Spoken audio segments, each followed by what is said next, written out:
So this is Troy Fautanu from Washington, who I have at number 4. It looks like Stu has at number 2. 6'4", 317, has been considered a guard prospect all season because measurements come in and they say he's got sub 33-inch arms and then has 34-inch arms at the combine, and makes think, well, why can't he play tackle them? And he absolutely can. Like I said, seen as a guard prospect, but with that length, I'm absolutely happy to let him fail at tackle before kicking him inside. Reminds me of the same conversation we had last year with Peter Skronsky and then with Rashawn Slater a couple of years back. He's just in that mold of conversation. I think he will be a very good tackle, but I think he could be an elite guard, which is where the conversation comes in where you place him. But I'm happy for him to be a tackle and then kick inside if he has to. I think he's an extremely refined player, technically very sound. Anticipation and awareness is fantastic. Natural feel and understanding for leverage. Patient, doesn't rush anything, lets everything happen in front of him and then reacts to it. Displays quickness and power, and paired with his athletic abilities, one of the most flexible players on the offensive line, across the whole offensive line in this class. Extremely smooth movement skills, say extremely flexible. Agility and agile is probably the best way I would describe him in his movement skills. It's definitely some of the best in this class.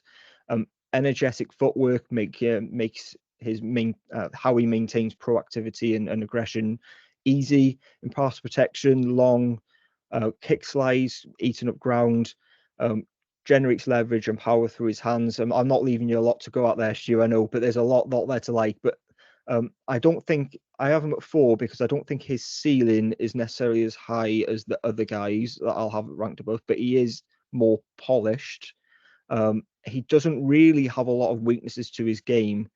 What I would want more of is just more of the trait-based things. It's not nothing. There's nothing really he can do to his technique or his refinement or his hands or anything like that.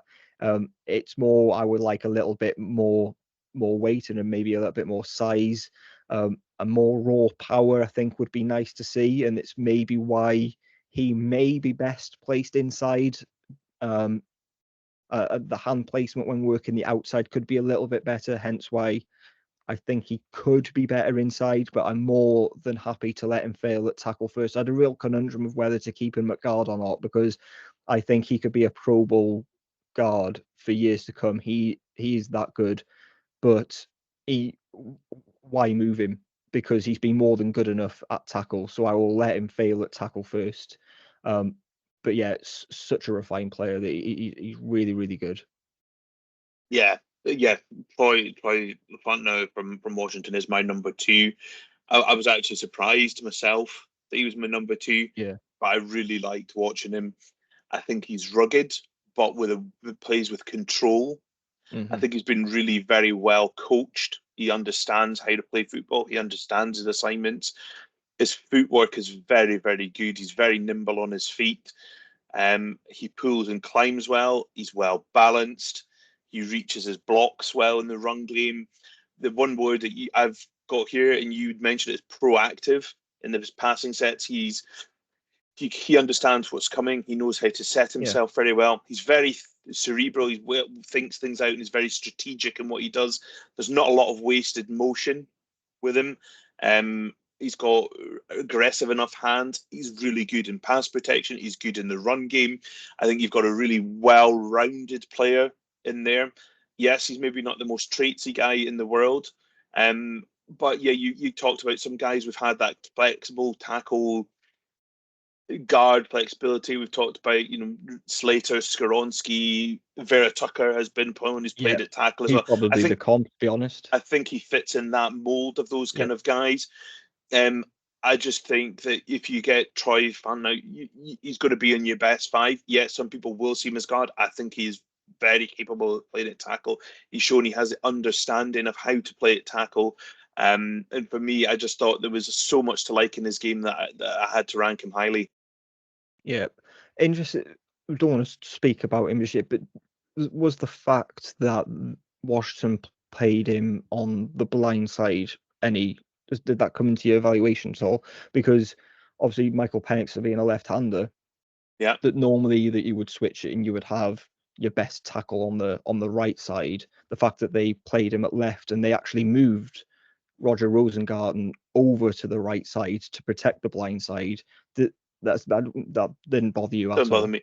Didn't bother me in the slightest. I think a good football player is a good football player. Yes, there's that right side, left side debate for blind side particularly. Obviously, being a Miami fan, you see it with Tua. Yeah. Was Miami have still had their best tackle on not on Tua's blind side, so from that kind of angle, I just think that the Fautanu is just such a great player. Whether he's blindside protected or not, I think that he just understands what he's doing so well. Didn't really faze me that much.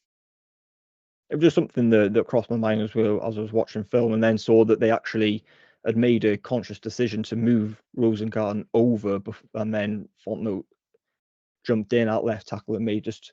I wonder what the thinking was there. I'd like to have known why they made that decision instead of just slotting him in at right tackle. But it could just be that that's where he was best placed, and that's it. But it's just one of those things that crosses your mind as you're watching tape.